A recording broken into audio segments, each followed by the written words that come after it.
Kyrsten Sinema has taken a political beating in the last couple of weeks after old video surfaced of her colorful comments about Arizonans, the people she hopes elect her to the U.S.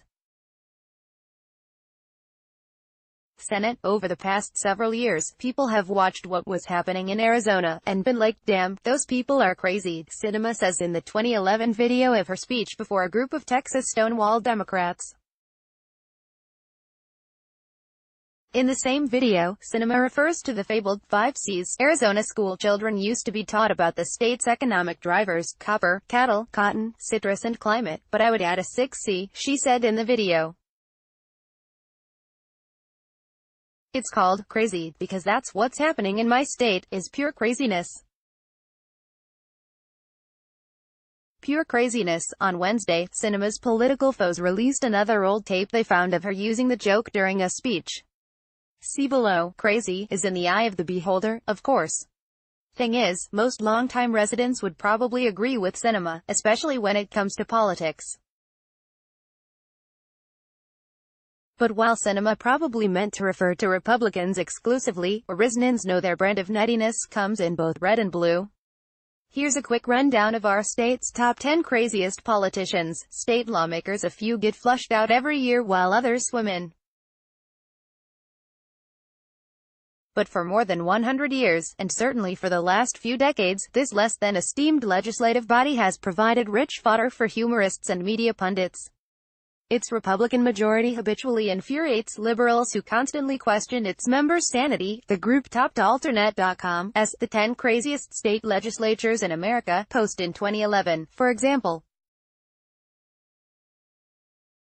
But the state's Democrats are also not immune to the loons. This won't count as one of our 10 politicians, but had to be mentioned. David Stringer and Paul Mosley. Stringer, a Republican from District 1, doubled down on controversial comments this week in a new ad. Representative David Stringer supporting the above facts about the legislature. We offer but 2 recent examples of the poor mental state of Arizona leaders. After being stopped in March for going 97 in a 55 miles per hour zone, State Representative Paul Mosley, a Republican from Lake Havasu City, bragged to a state trooper on video that he routinely traveled at speeds up to 140 miles per hour. To help him fight the ticket, he hired Republican State Representative David Stringer, a criminal defense attorney from Prescott, who infamously said at a forum this year that one problem with Arizona schools is there aren't enough white kids to go around. Trent Franks, the Republican congressman, resigned last year after it was revealed he'd asked female staffers to have babies for him and his wife. The method he desired for the surrogate pregnancies was never revealed, but the indecent proposal by such a right-winger and Baptist Christian was too close to The Handmaid's Tale for many observers. Long before his unexpected departure, Franks was considered one of the weirdest members of Congress because of his obsessive fix on abortion as an issue to the exclusion of nearly anything else. As the Houston Press's Caleb Hannon put it in 2013, you say, tomato, he says, abortion. J. Fife Symington 3 Sweet deal, former governor turned pastry chef Symington.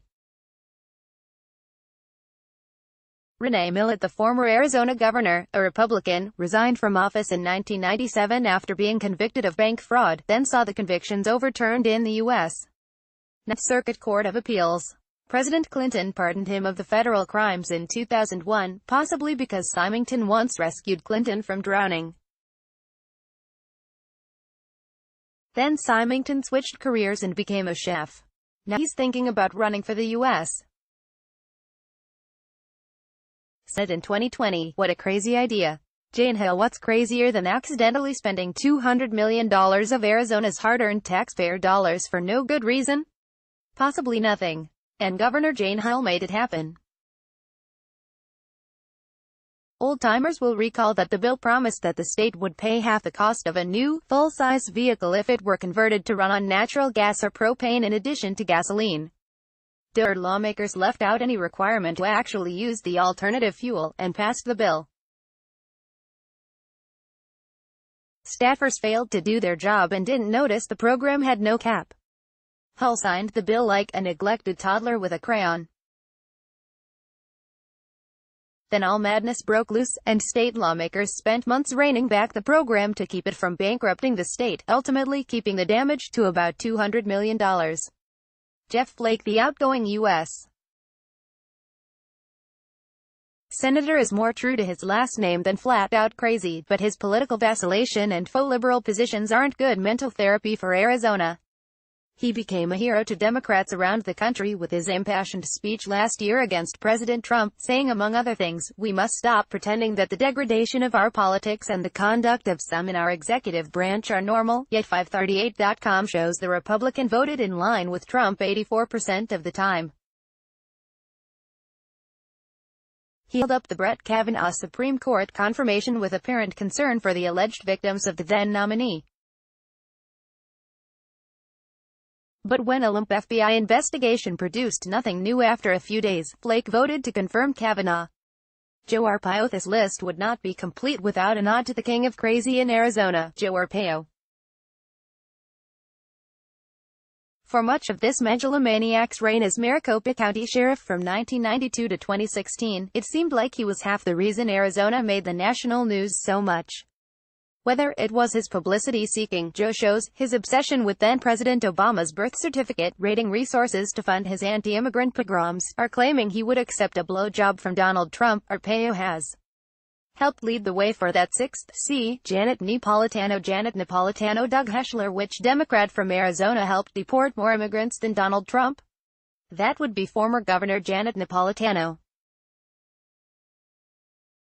She served the state from 2003 to 2009, helping to rein in the Republican majority in the legislature with a record number of vetoes.